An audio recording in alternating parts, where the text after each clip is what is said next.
ಎಲ್ಲರಿಗೂ ನಮಸ್ಕಾರ. ನಮ್ಮ ಅಡುಗೆ ಚಾನೆಲ್ಗೆ ಸ್ವಾಗತ. ಇವತ್ತಿನ ಸ್ಪೆಷಲು ಸ್ವಲ್ಪ ಡಿಫ್ರೆಂಟ್ ಆಗಿರೋ ಚಟ್ನಿ ರೆಸಿಪಿ. ದಿನ ಯಾವಾಗಲೂ ಒಂದೇ ಥರ ಮಾಡ್ಕೊಂಡು ತಿಂದು ಬೋರ್ ಆಗಿದ್ದಾಗ ಟ್ರೈ ಮಾಡಿ. ಇಡ್ಲಿ ದೋಸೆ ಅಲ್ಲದೆ ಇದನ್ನು ಅನ್ನದ ಜೊತೆ ಕಲಿಸ್ಕೊಂಡು ತಿನ್ಬೋದು, ರಾಗಿ ಮುದ್ದೆ ಜೊತೆ ಕೂಡ ತಿನ್ಬೋದು. ಮೊದಲನೇ ಸ್ಟೆಪ್ಪಲ್ಲಿ ಮಿಕ್ಸಿ ಜಾರ್ನ ತಗೊಂಡಿದ್ದೀನಿ.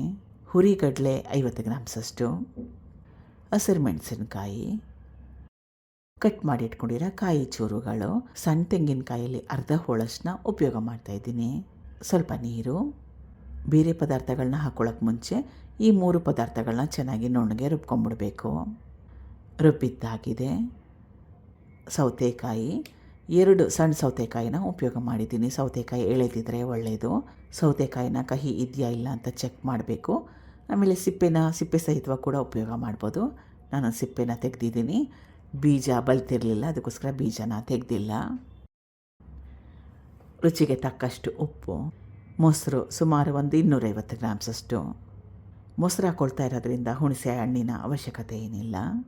ಕೊತ್ತಂಬರಿ ಸೊಪ್ಪು, ಇದನ್ನು ಸ್ವಲ್ಪ ಜಾಸ್ತಿ ಹಾಕ್ಕೊಂಡ್ರೆ ಚೆನ್ನಾಗಿರುತ್ತೆ, ಟೇಸ್ಟಿಯಾಗಿರುತ್ತೆ. ಮತ್ತೊಮ್ಮೆ ರುಬ್ಕೋಬೇಕು. ಸುಮಾರು ಒಂದು 20 ಸೆಕೆಂಡಷ್ಟು ರುಬ್ಕೊಂಡ್ರೆ ಸಾಕಾಗುತ್ತೆ. ರುಬ್ಬಿದ್ದಾಗಿದೆ. ಒಗ್ಗರಣೆಗೆ ಎಣ್ಣೆ, ಸಾಸಿವೆ, ಹಿಂಗು, ಜೀರಿಗೆ, ಒಣಮೆಣಸಿನ್ಕಾಯಿ, ಕರಿಬೇವಿನ ಸೊಪ್ಪನ್ನ ಉಪಯೋಗ ಮಾಡಿದ್ದೆ. ಒಂದು ಸಲ ಟ್ರೈ ಮಾಡಿ. ತುಂಬಾ ಸುಲಭ, ಡಿಫ್ರೆಂಟಾಗಿ ಕೂಡ ಇರುತ್ತೆ. ಅನ್ನ ರಾಗಿ ಮುದ್ದೆ ಜೊತೆ ಕೂಡ ಇದನ್ನು ತಿನ್ಬೋದು. Thank you for watching. ಧನ್ಯವಾದಗಳು.